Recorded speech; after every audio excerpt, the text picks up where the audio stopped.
Hi there, I'm just throwing this in at the beginning just to make a couple of points quick on the interviews that you're about to watch. And for me, this is just to highlight that there is a real lack of proper understanding. In this video, you're going to see a couple of different people from different walks of life, various aspects and levels of education. And I think it's really apparent to anybody at this point in time, there is a real lack of proper understanding, regardless of what anybody wants to believe is true about their reality.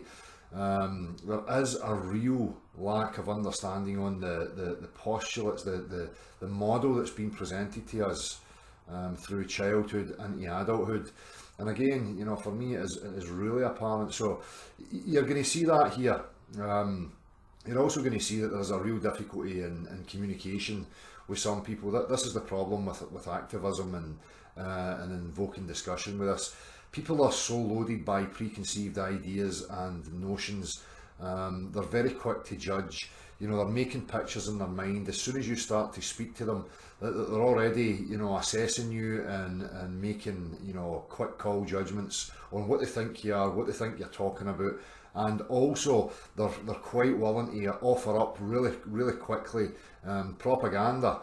Again, stuff that's came to them through education, through media, in regards to, this topic of discussion, what science actually is, and the people who are questioning mainstream scientific narratives. So it's really difficult, and people really need to, stop and think about how it is they're going to approach people with this type of discussion. It has to be thought of, a wee bit. And again, even for myself, when I'm out in the street and you're meeting these people, really quickly, it's very easy just to let something slip and to say something that's not quite accurate. And I have been, guilty of that on a number of occasions. But you learn from that, and you learn how to, correct that and correct it within yourself and move on.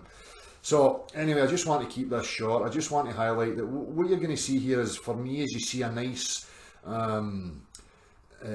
spectrum of people who think they know, who are quite close-minded, and to other people who display a real level of intellectual honesty and a willingness to be open and have things questioned. And I think that's the whole goal for me behind this whole process that I've went through, is to highlight this, that we have to be aware of where we're being shut down. Why do we have propaganda and ridicule? If mainstream narratives are factually correct, they are real world facts, that should never be shrouded in propaganda, ridicule, all the games that we see continually within the mainstream arena. We're not talking about politics, we're not talking about subjectivity here, we're talking about objective inquiry. So it should never be personal. We should never be in the realms of personality or personal attacks or propaganda against persons. Okay? If you're a person who's questioning this and you're entering into the realms of ridicule, then, for me, you need to catch yourself on. This is never going to be resolved by ridicule, and it's quite clearly obvious, especially to me, first-hand experience. I'm going from colleges to universities to the layman in the street, and there's a common theme here. When you ask people why they believe what they believe, the majority, 99.5% of the people, are telling me it's because it's what they were told, and they have faith in it, and they believe it complicitly. Okay? So, there is a real issue here, regardless again of false dichotomies, globe earth or flat earth or concave earth or all these things. People should be really aware that there's a real problem within what we call education. Why do we have children growing up believing things and having faith and trust in things that they don't fully understand? So for me, that's the crux of this. We really need to understand what we think we know. Is it first-hand knowledge, practical experience, or is it just authority narratives that you're taking and believing and then representing them and willing to regurgitate and repeat them? So that's the crux of this whole thing for me. The standard of education, what people think they know, what they actually know, and what they're regurgitating. So, as I say, you'll see a spectrum here, and there's a couple of people who are foreigners to Scotland. So there's a bit of an issue with the language barrier. There's also, what I'll do is, the two foreign guys that I speak to, you need to excuse me that I can't remember where they're from, but I thought I had switched my secondary camera off and the conversation continued. Now in that conversation, I was quite off the cuff, and I've probably said things that I should have thought about better. And at some points the sound's kind of down. So right at the end of this, I'll add on the extra wee sequence from those two guys. So anyway, people, I hope you get something from Hi this. sir, how's your day? My name's Dale. My name is Ricardo. Ricardo, how you doing, Ricardo? Alright. What I'm doing, Ricardo, is I'm asking people about certain topics that are going on in the world right now. Yeah. One of the topics that keeps coming up right now and that I've been a part of is people questioning science. Are you a science type guy? Do you think a lot about science? Curious about Science? Have you ever questioned the world? The shape of the world? the shape. In which concept are you referring? Well, the narrative that runs right now, and the story that I was told, was that the Earth's a round ball. Do you believe that the Earth is a planet, a round planet? Well, yeah, but the shape we accept it as a round, perfect sphere. But Yeah. I suppose through friction in gravity, turning around the main planet, the sun, yes, it will be some kind of wearing in the contour of the Earth. So you believe it is round then? Yeah. It could be round or near enough that shape. If I could ask you, what I ask people is I look for reasoning and where they get beliefs from. So could I ask you where you get your belief that the Earth would be a round planet from?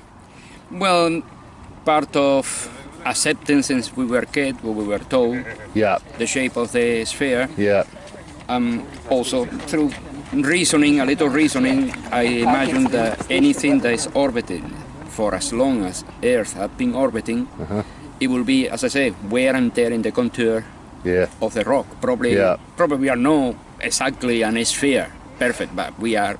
Would you be open to the possibility that the Earth wasn't a round ball? Yeah, it could be. You would be open to that possibility? Yeah. Could I offer you maybe some points that maybe get you to think that it's not a round ball? Would you be open to that? Yeah. So the first thing that I always go to is water. You know how water behaves?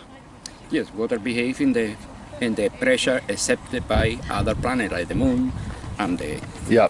If I go with a scientific look and view, if I test water, I find that water has no viscosity, it has no form to it. Water will only take the shape of the container you put it in. Yes, that is true. And the surface is always a flat horizontal plane. Yes. You would agree with that? Well, or maybe a cavity in it. If there's wind or waves, yeah. But the body of water as a whole, like if we go to a lake or a swimming pool, you know that it's always level. The surface is always a flat horizontal plane. Yes. You accept that? That's to us. To us, yeah. Through the gravity exerted. Well, what is gravity though? Gravity is, it's like, to make a comparison, it will be like if you go a boat. Yeah.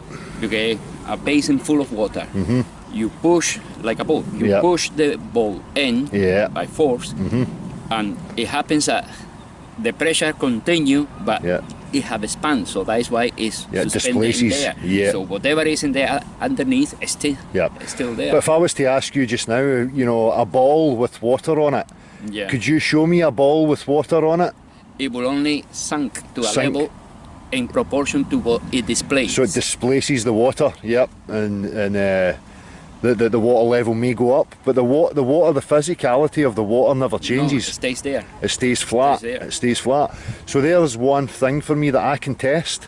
You could test, but that contradicts the image that we see on the TV of a globular Earth, because well, that is only what we think. That's not exactly proven the exact shape. Exactly. Because for me, I mean, you have never been to space. You have never seen the planet as a ball. No, I haven't. Your experience of reality would be that it's stationary and that everywhere you look it appears to be flat. I can only have an opinion in what I've been told, the belief, and also giving room to the possibility that we are not exactly can say, no, it is a circular sphere, perfect. No, it isn't. It won't be. I don't Exactly. think so. So that's the problem that I find, you know, I ask people, do you believe you live on a ball? And then they'll usually say yes. Then I ask them, why do you believe such? And they say, because authority told me and I see it on the TV. But they have never thought about it. No, those people, obviously, they prefer not to think about it, don't bother about it. Yeah. It's an invitation, the whole thing with science, I think, is an invitation to think for yourself. Yeah. It's like a philosophy. Yeah. It's not a must. It is. No, you need to think for About yourself. it, It's exactly. an invitation. But the majority of people just take things, you know, on hearsay and take things for granted, and I think that's a problem. I mean, do you think it would be important if the Earth was something other than what they told us? Would you see the significance in that? I don't think it will be great Make any difference. difference? No. What if there was more to discover? I always believe that there is more than just us. Yeah. No, they are, in my opinion, there must be life form. You see, for instance, our position in space is in the vicinity of the sun that creates suitable for life. Yeah. But that is all life. Mm-hmm. It will be other planets, because there are many stars, there will be other planets with life form. What if I was to suggest that there may be other life, but it's not up the way, it's across the way? Well, life is everywhere. Yeah. We don't know exactly. You say once in the space, you don't know. You don't have a cardinal points Exactly. to navigate. You are suspended in animation. Well, I have another issue with that claim, you know, that they say that there's a space up there. Because if I go to physics again, physics shows me that in order to have a pressure, I must have some sort of container. Exactly. In order to create a vacuum, I require a container. Now, in order to have a pressure inside a You need to have vacuum... an atmosphere in order to create a pressure. Yep, but what contains that then? If they say that there's a vacuum up there, there must be something separating. No, it is the thing, you see, because I've been thinking a lot in the speed of light, for instance, and navigation, traveling through time, speed in time, you know, but saying that, which is quite possible actually, the thing, but we need to start, for instance, you probably heard before, we take a spacecraft just now, we fly for 30 minutes at 1.9. Hey guys, how you doing? What's your names? Nacho. Nacho. Barra. Barra, how you doing? So obviously guys, I told you what this was going to be about. And you obviously know that people are questioning the shape of the Earth right now. Do you know that? Can I ask you what your opinion is on that? I don't think the Earth is flat, but I don't think it's a sphere either. I think it's more of an oblong sphere, like not perfectly round. Oblate, spheroid, Neil deGrasse Tyson quote. Nah, I believe it's a sphere. You believe it's a sphere? Yeah. So just one at a time then, can I ask you your reasoning why you believe it's a sphere? Just because, well, more of the pictures you get from the outside world when you go to space and things. So a picture? Yeah, well, those kind of things, graphics. And also, knowing the science of the gravity.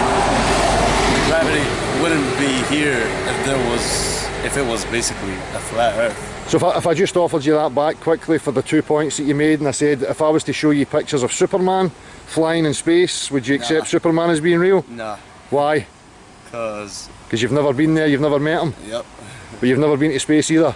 I've never been to space either. So would you say... This is why I put my second reason on... Gravity? Gravity wouldn't be a thing if it wasn't needed, and it is needed because the Earth is a sphere. Do you think gravity defines the shape of the Earth? Well, I believe it's one of the reasons that the Earth would be around. Yeah, it would be a ball. Yeah. What about yourself? Well, two main points for me are I know someone who's climbed K2 in Asia, in the Himalayas, and he's told me that from the top, from the summit, if you look out to the horizon, it's a slight curve. Slightly curved. And when I've been up in a plane, I've seen just the faintest curve in the horizon as well. So, just as you were saying about the Neil deGrasse Tyson quote, the oblate sphere, if you listen to guys like him, he'll say that at that altitude it's impossible for you to see any curvature. This is coming from mainstream science. He'll say you need to be something like 120,000 feet before you start to even see any discernible curvature. Okay. So must have been just me imagining it. Well, do you think, I ask people this, do you think maybe you expect to see something and you convince yourself that it is there? Yeah. Or you may just be mistaken on your observation? Maybe. Do you think that just an observation like that's enough to justify a belief in something? No, but it's not just my observation. Yeah. Like, sure, there's been loads of people that have accounted for it being a sphere or oblique or whatever, and they might all just, it might not be true.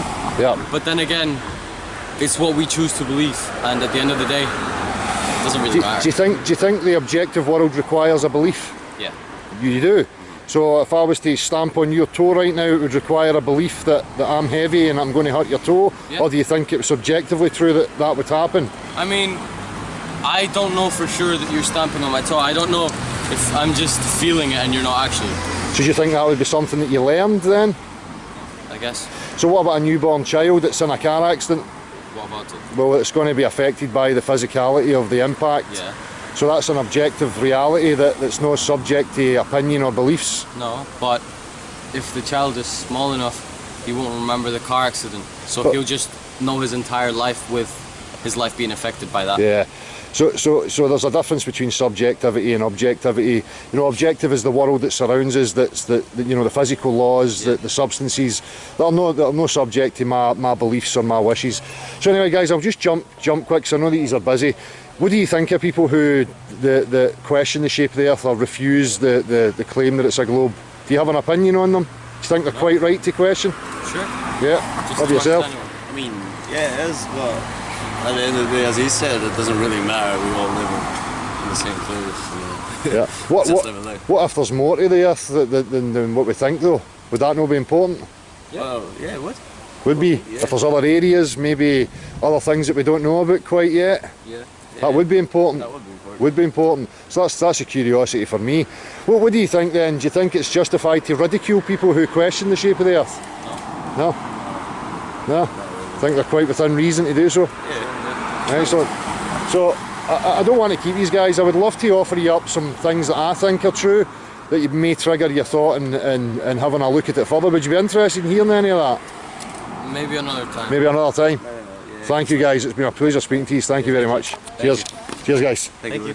Cheers buddy. you. Thanks See you very later. much. Cheers. Sweetie pass here, sorry sir. Hiya sir, thank you very much for stopping and speaking to me. My name's Del. What's your name buddy? Matthew, how you doing Matthew? Are you a student Matthew? Can I ask you what you're studying? Maths and economics. Maths and economics. Are you a science guy? I suppose that's my science guy. Yes, but do you have a scientific kind of worldview? You base your worldview on kind of scientific understanding? No, not really bothered. Probably not. No bother, no. Well, this is what I'm trying to. I'm just going to get straight to the point, mate. I'm not going to mess about and get any kind of first principles. There's people questioning the shape of the Earth right now. There's people denying that it's a globe. There's people claiming it's a flat pizza. There's a whole debate going on about flat, globe. Can I ask you your position on that whole thing? Yeah, I mean, I've looked at quite a lot of that sort of stuff. Yeah. And it just doesn't make sense. Like, the arguments they can all be dismissed. Sorry, the flat Earth people you're talking flat about? Earth, Flat Earth people. So I focus mainly on people's beliefs and what they believe. So I take it you believe it is a globe then? Yes. What I need then to ask people is their reasoning processes. Why it is they've came to that conclusion. So could you offer me your reason for why you think it is that? Well, just mainly based off like the footage from like NASA and stuff like that. Footage? Because obviously there's the old-fashioned way before that happened, where people were calculating like shadows and that, and Yeah. it's kind of hard to understand that yourself and really reason and make that. So would you say that it's more a kind of a faith that you would have then, that you've never really investigated it properly, but you just kind of go with the narrative that runs? No, because I have like looked at this flat Earth stuff and like I've watched videos, and at one point I was like, wait a second. But then Aye. the more I looked into it, I just didn't end up agreeing with the logic that they had. Do you think it's logical and rational to accept an image on your TV? Not necessarily, no. No, because you've never had that vantage point, you were never in that position. So that's why I say the word faith.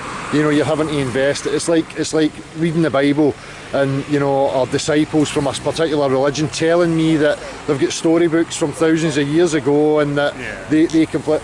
For me it's the same. If you and I don't have that vantage point, that these people are professing to go to, then I would have to be putting faith in that. And for me, that's no good enough. Just on my part, that doesn't satisfy me. I'm more like a realist. I go with the natural sciences, things I can measure, I can objectify and quantify. Do you think that would be something that would appeal to you? I mean, I think there's other ways of determining it. It's not flat. Yeah. Beyond looking from like space, you know. Yeah. There are people who have got like was it when you look on the horizon, you can see like the curvature of it barely using like telescopes and things. You can see that like the drop-off rate is proving that it's round. But that's optical phenomena. That's you know, there's a problem for me in there because we don't fully understand the eye, and when you look at these guys, they don't factor in human perspective. You know, like if I was to turn around and look down this street right now, you can see that the floor rises up in front of you. You can see that the sky comes downwards, and that anything on your side is going to come inwards, like culminating in a kind of point like a pyramid. Would you agree with that? That's your perception of the world?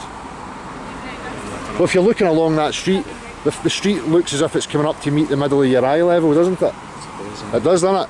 So that would have to be important to be factored into that, would it not? Yeah, but I mean, it kind of logically doesn't really make sense for that to continue onwards, because where do you think it goes if you would believe it? Well, if I was looking along an infinite flat expanse there, the flow's still going to rise. So what I have to point out to people is that there's two different geometries at play. There's the visible geometry and there's this tangible geometry. So if you and I were to go along that street and measure those trees, they would all be, you know, the proportions of the lampposts would be the exact same size. But as we look down there, they all look as if they get smaller and start to diminish.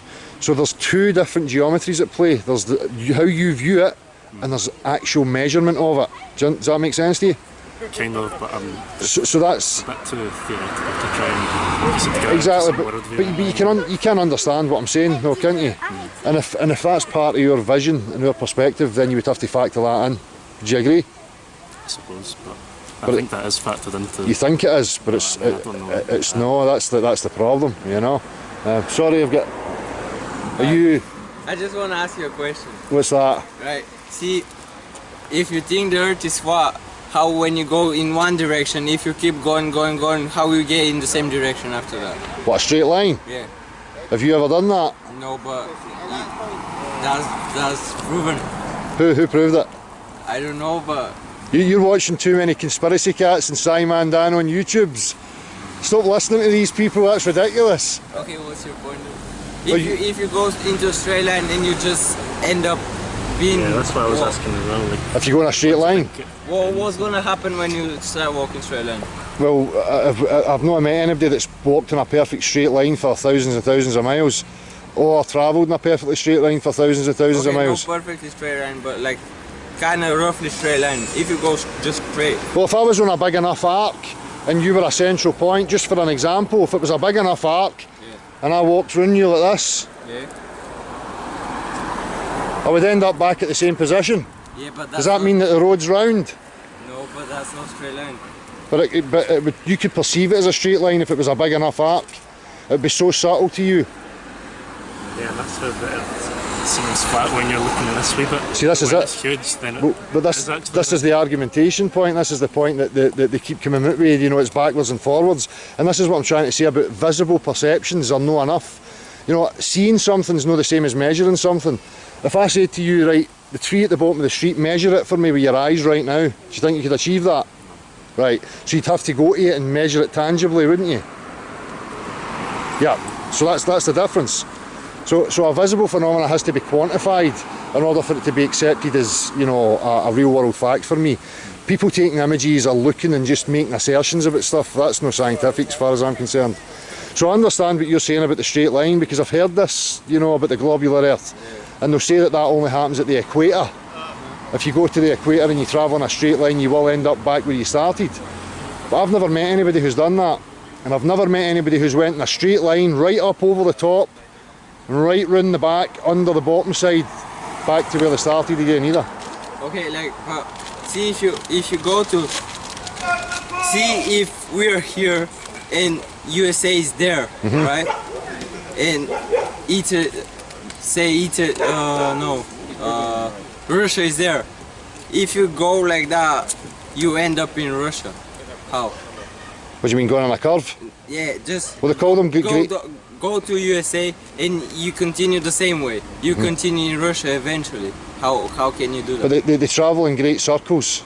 They don't travel in perfectly straight lines. Check it out. They travel. They call them great circles. They don't travel in perfect straight lines. But when you go to old school sailing, when you looked at how they charted for sailing, it would be plain sailing. They would go in the straightest point they possibly could from one to another.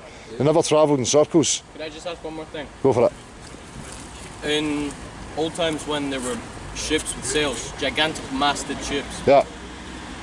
the reason they would have someone in the crow's nest was because the higher up you are, the farther you see, because the curvature of the earth lets the horizon from somewhere higher up be somewhere farther. But this is what I was talking about with this gentleman here. Your eyes are curved, you understand that?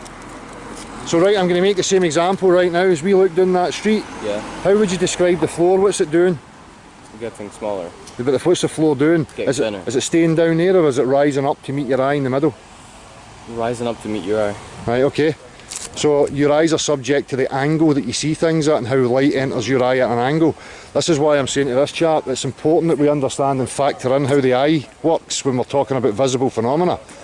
So if you don't account for that and how you actually perceive the world, then why can you make assertions about what you think you're seeing? But the thing is, when you see something farther away, it's not that the floor is coming, it's rising to meet your eye.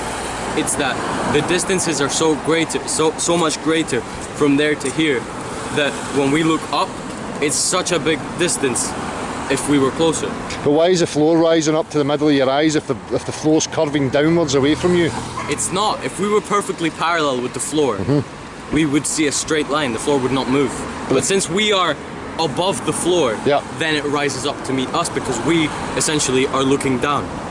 But you're not looking down.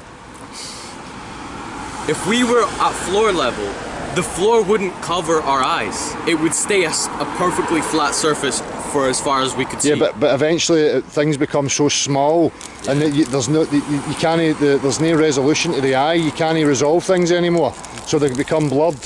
So as you elevate up, the angle increases so that light can enter your eye. You can see further. Okay. That's just the way it works. Go and look at perspective drawing. That's how they understand it. You see it in engineering as well. Perspective drawing, 1 point, 2 point, 3 point perspective. Okay. And it's how you draw a straight horizontal line, and then you put a point on it that everything diminishes to, and that's called your vanishing point. Okay. You say that no one has proven that if you go to a straight line, you come to your position, back to your position. Yeah. Yeah, but if the earth is flat, that means there has to be an end somewhere, right? An edge. End. Well, we don't get to explore it. There's restricted areas that you and I can't freely go to. So I don't know what's there. And I don't know where people get the idea of an edge. That's just propaganda again. You've been told that. Anytime you've heard flat earth, they've told you that, oh, you fall off the edge, you fall off the edge, like ridiculing it. But it's just propaganda. If you try and think of it, do you think it's infinite if you don't think it has an edge? I don't know. For me, it's about exploring. About things such as like the sun, do you not believe like it orbits? Well, they'll say that space is infinite. Yeah. How do they know? I suppose they can measure it, things get further and further away, and there's an end to how far they can measure it. So to us, it's immeasurably infinite. Yeah. Well, that's why for me, my push is always I don't adopt a particular model. My push is that we explore the place fully and we have an open inquiry and investigation into it. And that's pretty much what I'm trying to establish with people when I interview them, is that, look, for me, it doesn't matter what anybody believes in. You know, if something's objectively true, it's objectively true. Why do we have so much ridicule and chastising of people who question, you know, mainstream scientific narratives? And I'm trying to highlight that and come to that conclusion with people that for me is ridiculous. If something's the truth, why does it need to be protected by propaganda? I mean, I wouldn't say that I think there's any propaganda. People make fun of it because to them it seems ridiculous. Yeah. But I wouldn't say. I'd say if you want to get like an honest discussion about it, it's probably better for you to go to someone who actually knows about it. You know, we've been sending emails, and this is why I continually come to places like this. We're sending emails to the science departments, trying to invoke discussion about it. You know, bring in lecturers, physicists, anybody who would be willing to take part in it. So far we've had nothing. So this is my main priority, is to try and get this discussion opened up properly, so that, you know, up there they've got the debating society. You know, we could open up one evening, we could come in and we could all have a discussion about it and see what the facts actually are. So, but listen man, I don't want to keep you much longer. I appreciate you for your time. Alright, it's been a pleasure buddy, thank you. Hi guys, sorry, what's your name sir? My name is Malte. Well, how you doing? I'm Phil. Phil? I'm good. Hi guys, are you scientific type guys? Do you follow science? Yes, we do. You do? Yep. Yep. Are you religious at all? A geologist. Religious? Do you practice any religious beliefs? If I'm... Oh no, I'm not religious. No, no Catholic, no, nothing like that? Nothing. No, No.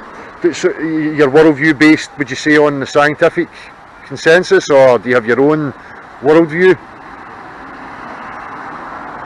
Sorry, I know that You mean my just general ideology? Yeah. My own ideology is probably both based on scientific research and own experience, beliefs. Yeah. You're the same? Yeah, probably the same. You're the same? Some faith. Yep. Yes. Can I ask you, what would you define as being scientific? I didn't understand this question. How would you define science? What would you say was scientific? Yeah, science for me is to answer questions based on observations. Objectivity. Yes. Objectivity. Yeah, I would agree. You would agree. So my point of this then is when I ask these questions, because I'm an objective realist, you understand what that means? I take things on what I can quantify, what I can measure for myself, and that's where I get my understanding. I don't place faith in, you know, anybody else's hearsay. Would you agree to that? I don't understand this. Do you understand this? Yeah. Do you understand what I'm saying? I would agree. Can you explain this to me? Yeah. What do you ask? Well, he's basically the same, and he puts. Yes. That's what I understood. And what was the question? Well, if you would agree. Yes. Yep. I mean, you're actually interviewing the wrong people because we just agree on everything. No, that's fine. No, that's fine, because there may be contradictions to this.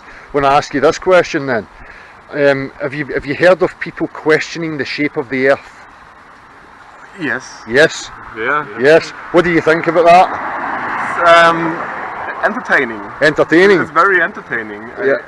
Do you think there's I any? don't like to use the word ridiculous, but it's very entertaining. Yeah. Yeah. Well, it's not based on any proof. No proof. Have you investigated it? Yeah, well, kind of. I have been around the world and I didn't fall off the edge. Oh, the edge! Oh, I've never heard that before. It was kind of entertaining when these so-called flat earthers try to prove, actually, with experiments, that the Earth was flat, and then they fail. But still. Could you give me an example? Oh, I think there was this example with the laser beam, where they wanted to prove that when the Earth is flat, means the Earth is no ball, so the surface is not curved. Yeah. That means we just use a laser beam, Yeah. have a starting point and an end point. And if it is the same elevation and the Earth is not curved, it should just exactly end there where it ends. But I think, I mean, I don't know if it was well explained, but it failed. It just failed. Well, what if I said this to you then? Sorry? Well, I'll say this to you, right? That if I was to put a laser over a body of water, okay, do you understand what I'm saying so far? No, you're shooting a laser over a body of water. Over a body of water. But for me, the substance that's beneath the laser, that being the water, is a more accurate measuring tool than the laser itself. Because water, if I say this description to you, water takes the shape of the container. Water has no form to it.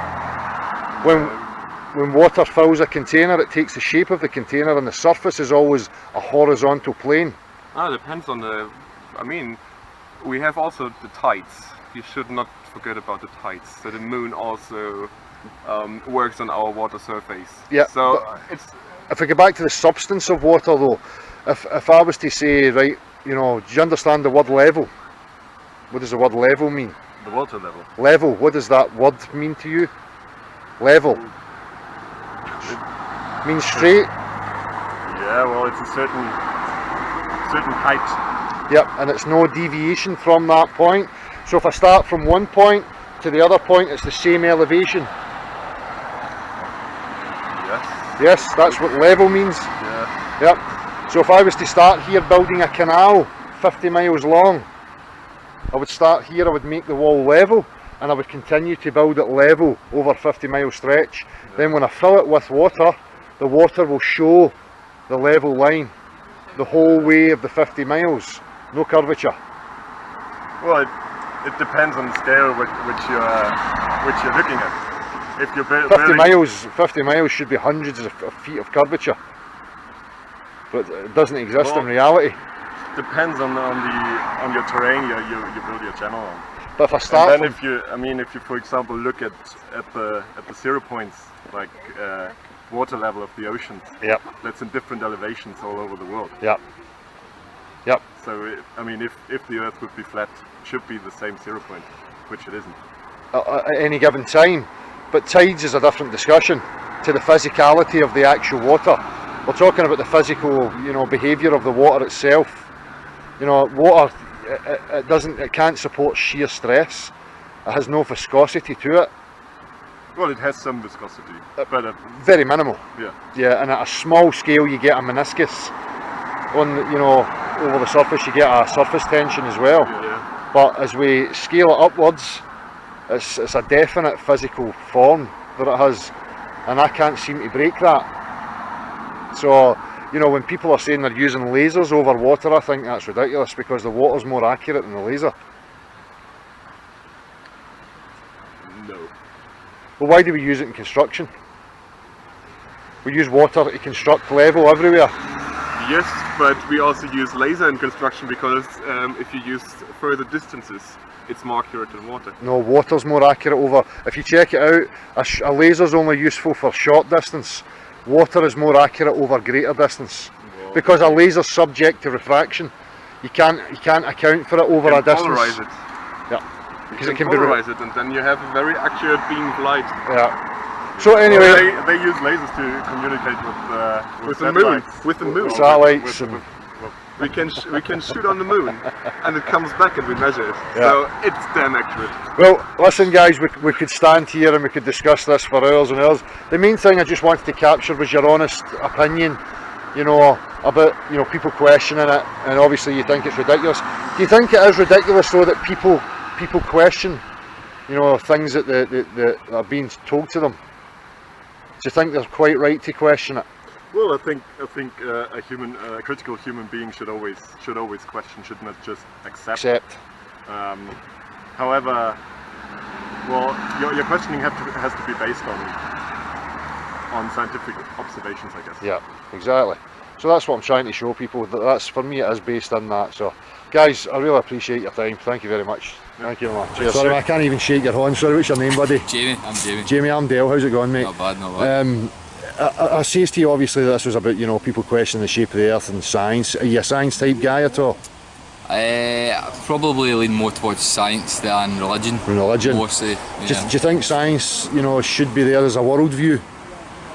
I think it probably should be. I mean, science seems to be more practical, more result based. That's what I think. You know, for me, when I talk about science, I talk about the natural sciences, physics, chemistry, biology, that deal with the objective world, the substances and their behaviour and interactions with each other. Definitely. What I have a problem with is when science starts trying to give us existential narratives. Okay. Like 14.5 billion years ago, you know, this happened and we came from this soup, and you know, that's like religion to me. That's like trying to build a picture of our existence, which I have a real problem with.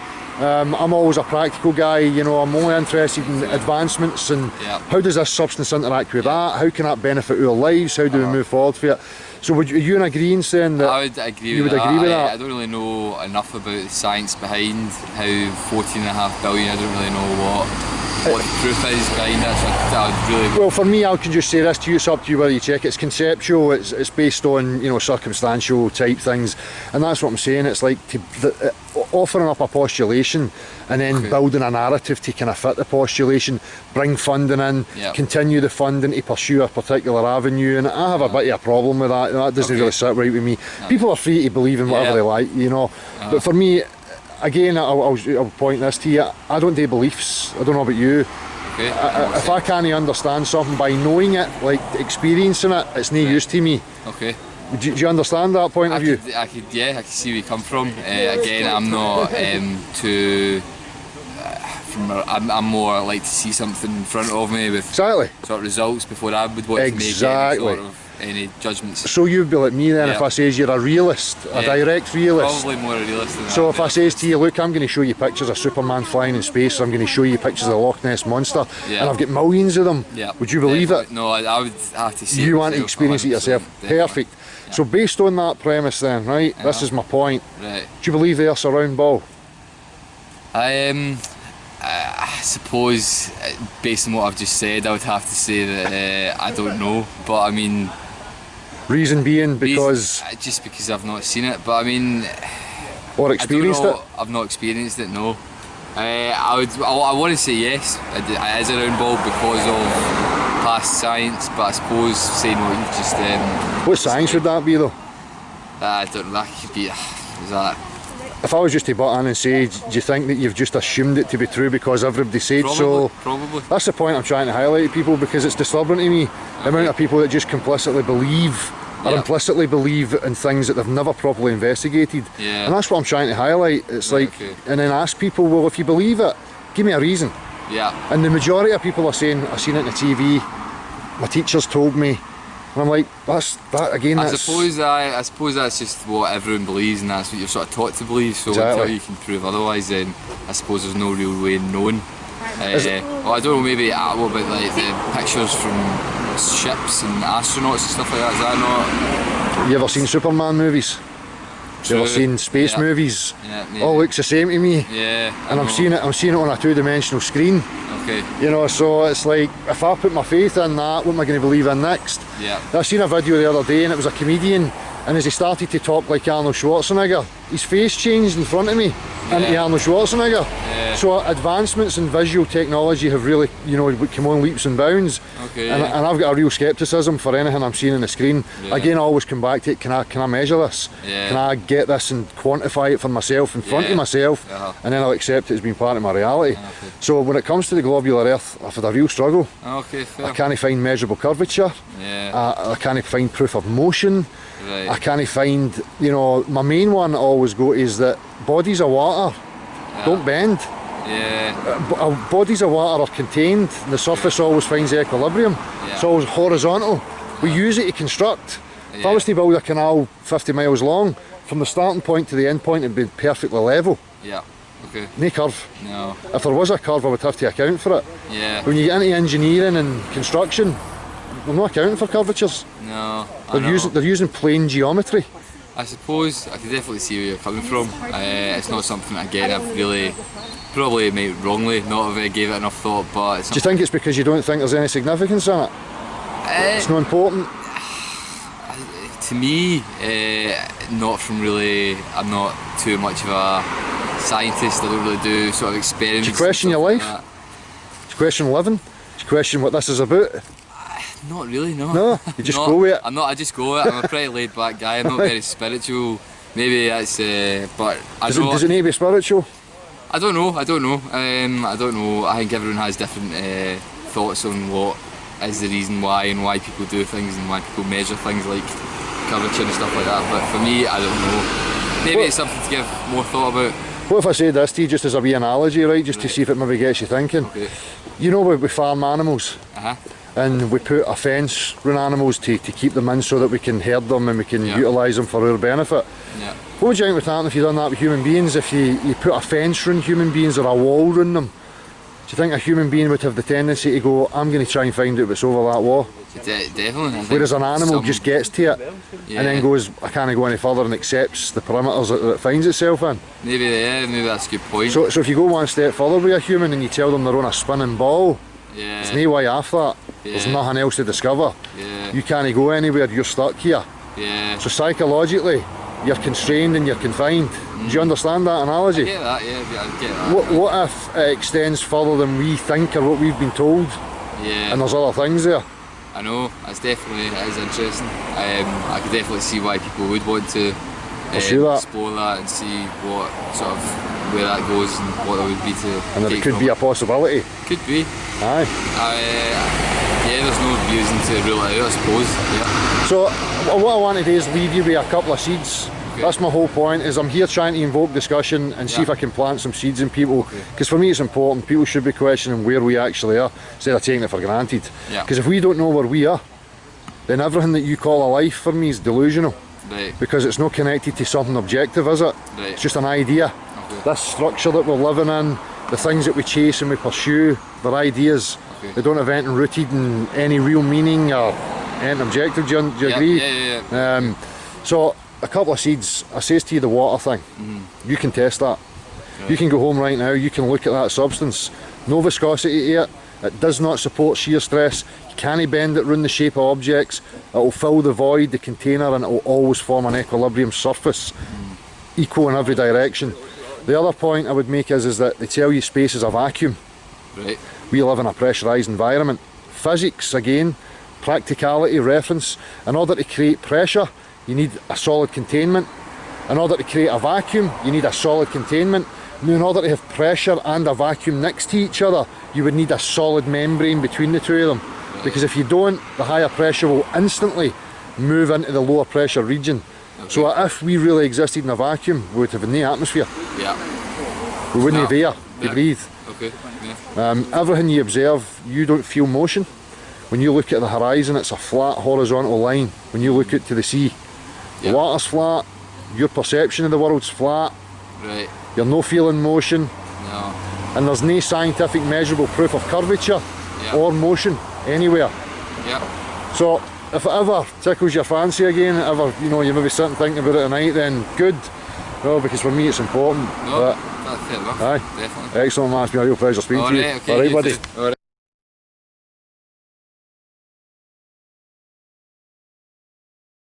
So, as I say, sorry about that, guys. We could discuss this for hours and hours. It's so difficult when you're in the street trying to get a quick. I'm just trying to capture. There would be actually more to discuss if it was really contradictory, but it wasn't really contradictory. So actually, you just asked us for our opinions, and it was actually the same. So you have just some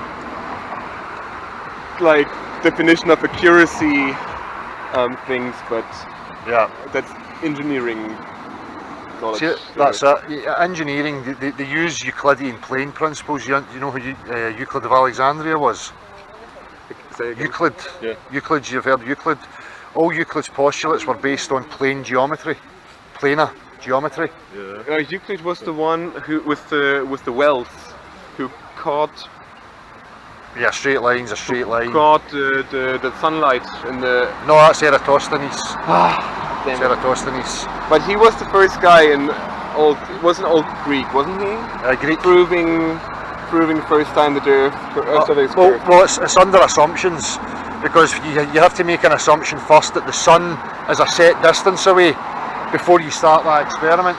So what you have to then do is, well, how did he prove his assumption? And there is no way to prove it, because the sun's not something that you can get to. It's just a visible phenomenon in the sky. So, but if you make, 1,000 years ago they would say the sun was 1,000,000 miles away, and then through the ages they went, it's 50,000, it's 1,000,000 miles, it's 100, until we're at 93 million miles, because they keep changing it to fit the mathematical model that they have. But there is no way to prove where the sun actually is until you can actually go to it, because it's just a visible representation. So Eratosthenes made assumptions, and Well, but I mean, then if the sun is far enough away, the distance to places on Earth Yeah. wouldn't be that much different to the distance to the sun. Yeah. So if you're Just I like don't know, 500 miles apart, that's nothing. tending to Even infinity. Yeah. even if the sun is just 1 million miles away. Well, this is it, but it does make a difference, because if that light, if there was a light here, you know, the height of the tree, and I put a stick here, there would be no shadow. If I put a stick over there would be a shadow. Does that mean that the street is curved? Well, I mean, on this distance, it wouldn't make a big. Exactly. It wouldn't make a minute. But you would see a difference in the shadow. But Yeah. from an object directly under, there would be no shadow, and then over there would be a shadow. But that would be on a light source that I know the distance to. So what I'm saying is that that experiment doesn't prove that the Earth's curving, because it's based on an assumption of what the sun is and where it actually is and how far it is. Does that make sense? It doesn't matter so much how far it is away. It just matters that the relative distance to both objects is the same. Yeah. Which it is. Yeah. But if the sun's local, then that explains why you've got the shadow difference. Yes. Because they're saying it's 93 million miles away and the sun's rays come in parallel. Yes. But yet we see crepuscular rays from the sun. When there's clouds, you see the crepuscular rays coming down at an angle. Yeah, you need a clear sky. But it's visible phenomena. It's not something that I can quantify properly. You know, it's like, I try to say this to people: if we look down the street right now and we see the tree at the bottom of the road, could you measure that with your eyes? No, you couldn't. You would need devices for that. Exactly. But I think we have had satellites or drones crashed into the sun and sent to Mercury and Venus, which are in between the Earth and the sun. So we have a fair idea. I would have to put faith in that being the true. Oh yeah. You know, human beings with remote devices going millions of miles. I think that's ridiculous. But I mean, people are free to believe. You can't. Of course, you can't go there yourself. So at some point, you have to. Well, you have to trust the evidence. Well, here's the someone thing. Puts forward, or you look at evidence someone else puts forward. Well, I'm a practical guy. I'm just a layman. I'm a mechanic to trade. You know, I understand mechanical and engineering aspects.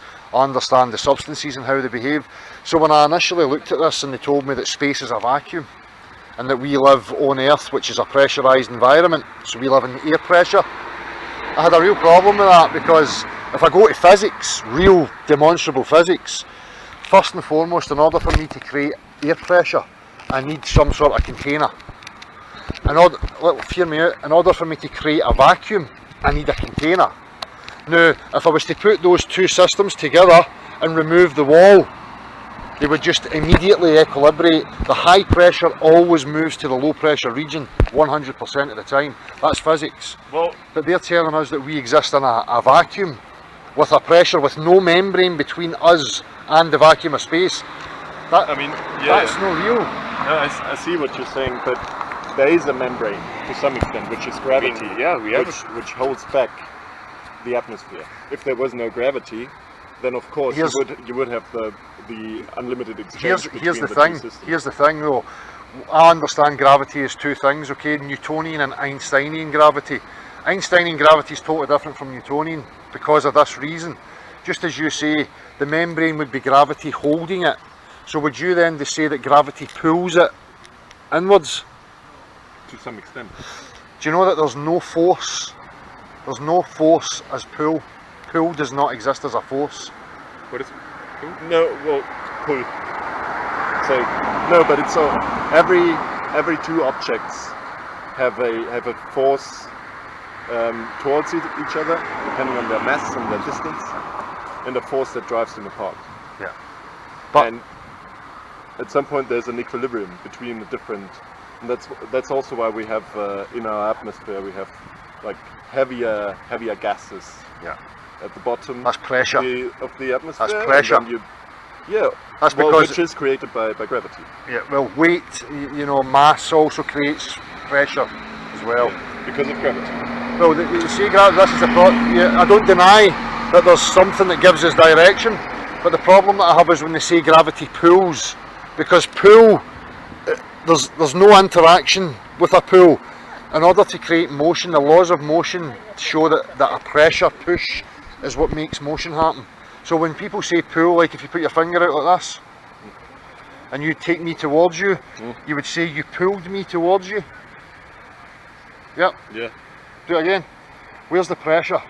Where's the pressure? Well, here in the inside, here in the inside. So it's a push, you're actually pushing. That's what creates motion. Yeah. So pull would be like, come to me with nothing. It doesn't exist, it's not real. So Einstein's theory was that mass warps space-time, and space-time moves in to fill that area and pushes things inwards. Whereas Newtonian gravity was the attraction of masses, which is ridiculous. I mean, even Newton admitted that it didn't work. That's why Einstein came up with the general theory of relativity, because they knew they had to have a push mechanism in order to achieve motion, because they'll say that things accelerate towards the Earth. Acceleration requires a pressure, something pushing it. Do you understand? Yeah, to some extent. So it's always an interaction of different forces. Yeah. Right. It's been great speaking to you guys. Yeah. Wonderful. Are you here visiting? Yeah, we're here for a conference actually. Alright, what's that in regards to? That's on geology and mineral deposits, so like raw materials and this kind of stuff. Yep, geologist. Yes. Yep. Believe in evolution. Of course. We came from singular-celled organisms. Do you believe in the evolution? I don't know the neo-Darwinian, no. I think the variation within a species, definitely.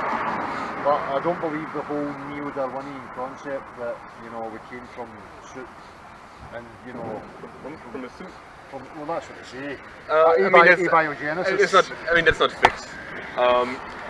You don't have to believe that actually, because science is not like convinced that it was like this.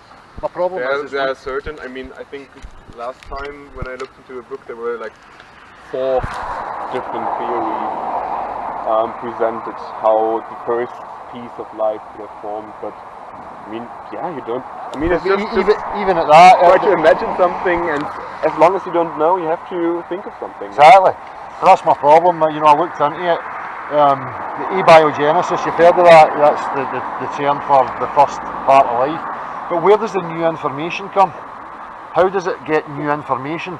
That the first cell must have contained all possible information, all possible genetic codes, all possible genetic sequences. Not necessarily. Well, where did the new information come? Well, it developed. How? Due to different external environments and the ability of organisms to adapt to it or not.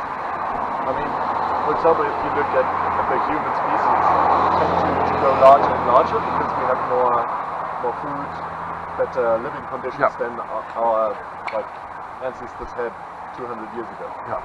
So we tend to grow higher, taller. And that's just an adaptation to the environmental circumstances. That's variation within a species. I totally get that. But what I'm talking about is from one species, like a single cell, to start to grow limbs, and adapt new components. That would require new information. Mutation. But mutation, when I look at mutation, it doesn't add anything new. Mutation is it changes the genetic code. Yeah. And then that will provide new abilities. Well, in my understanding, a mutation is always to the detriment. I've never seen a mutation happen where it was an advantage. Oh, of course. All the mutations are an advantage. If we wouldn't be mutation, we're all a mutation. If we wouldn't mutate, we wouldn't exist. Yeah. Okay, the dinosaurs also mutated, but they had other issues. It was further away external environment. They were a much more successful species than we are, at least to this point. Because they existed over hundreds of millions of years. We only see the human species for the last maybe one or 2,000. See, the other problem I had was I'm sure you know about the Cambrian explosion. You've heard of that, the Cambrian explosion, where everything just seemed to appear all at the same time with no explanation. And I don't. See, I was playing with it, and just as a theory, you know, I'm not saying that I believe this, but I started to think, well, what if we're actually descending from something that was much more advanced? You know, and we become, you know, like when you make a copy of something, it gets weaker and weaker and weaker and weaker. So you mean the evolution in the different way? The other order. So it's like entropy. It's like it's tending from more to less. You know, just like the law of thermodynamics, where, you know, the energy of a system always tends towards less. What is your explanation for the Cambrian explosion? I don't know. Does anybody have an explanation? What we see after the Cambrian explosion, and I mean, of course, you could say that there was a short time period where a lot of more species and more life developed. However, a short time period on geological scales means still an immensely long time period for human beings. So we're talking tens of millions of years, or hundreds of millions of years. How do they date these things though? How do you date something millions of years? You can date the rocks. But it's circular. Because if I ask, how do you date a fossil? They'll tell me they date the fossil by the rock. Then I'll say, how did you date the rock? And they'll say, I date the rock by the fossil. No, not necessarily. Depends. There are different techniques how you can date something. There's, on the one hand, relative dating, where you use, for example, fossils, and you know, okay, these fossils occur during this time period, during this time period, but this doesn't have any numbers on it. It's just older or younger. That's the relative. Okay. You see two fossils, and you say this one is older, this one is younger. It's not like exact, not accurate at all. You just know younger, older. And then you have the absolute age, and then you go into physics again. So you extract certain minerals which contain radiogenic isotopes, like uranium, lead, like rubidium, strontium, like rhenium, osmium, like neodymium, samarium. These kinds have different half-lives, and that's all based on physical definition and physical equation. I mean, a half-life is defined. It's something that's always the same for a certain isotope, and that makes it possible to recalculate the half-life. So by the half-life, and the value you measure today, you can recalculate the initial level as an initial value, and that gives you the time it needed to change the value. Yeah. Just over there, just there. Right, okay, come here. She's just broke the ball. Sit. Stay there. Stay. Yeah, that's great. Brilliant. Sorry, that's my kids in my apartment. I'm just playing in the park while I'm... And you're playing here? Yeah, exactly. Yeah, it's been great chatting to you. Aye. Pleasure meeting you guys. You too. Yeah. Very nice, thank you guys. Appreciate it, thank you very much. Sit down. Sit.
be able to see where we're going.